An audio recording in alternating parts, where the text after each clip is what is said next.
guys, this is Comic Uno, and today I am doing a review for Girl Meets World Episode 2. So I did do a review for Episode 1, and I decided to do it for Episode 2 also. So that's why these reviews are a little later than usual. I was hanging out with a couple of friends, and then I got home and watched both Legend of Korra and Girl Meets World.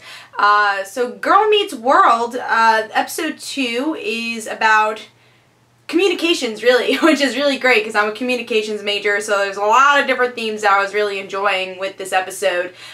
So we get to see that Corey is taking away the technology for his students. So Riley, Maya, all the friends, they get their technology taken away from them, and now they have to communicate on their own, go to a library, and that's pretty much the whole episode. Seeing that Riley is growing up, starting to like Lucas, starting to like boys, and Corey has to deal with that. But also be a teacher, show them what communication truly is. So I liked this episode. It was a good episode. I didn't love the humor. I still a little off. It felt very Disney-fied. That's the best way to put it. The humor, like Farkle in the beginning of the episode, like getting up and doing his Farkle thing, I thought was a little stupid. And the humor was off for the kids. But I thought the chemistry between Daniel Fisher and Ben Savage, so Corey and Topanga, was a lot better this episode because we actually got to see a little bit more of Topanga. I still think she's a little two-dimensional in Girl Meets World, as much as, because we know the background of Topanga, but I feel like if you're just learning who Topanga is in this show, you're not really getting a lot of background information with her. So Topanga hasn't really shown herself throughout the show yet, but I think Corey felt more like Corey in this episode, which is really great to see. And I thought their interaction was a little bit better in this episode. I'm not saying that their interaction was bad in the first episode. It was kind of non-existent. So we're getting to see a little bit more family stuff. The little brother's okay. I thought he had some funny stuff when he was like coloring on the fridge and everything. I thought that was pretty cool. So yeah, there's on and off things with the humor and some of the chemistry. But what I did like was the theme of the episode, which was communication. And for adult, like, we kind of understand we live without cell phones.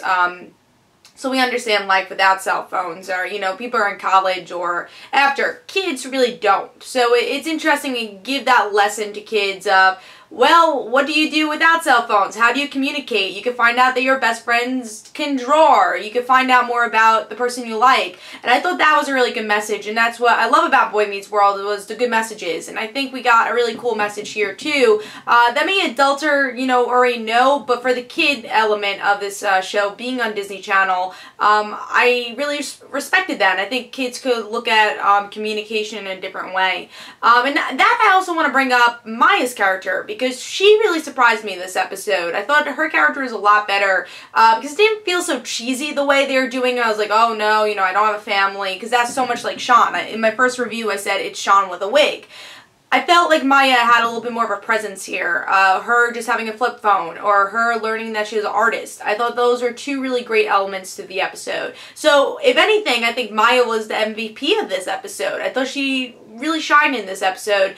And this was definitely a little bit stronger than the pilot. I have some hope.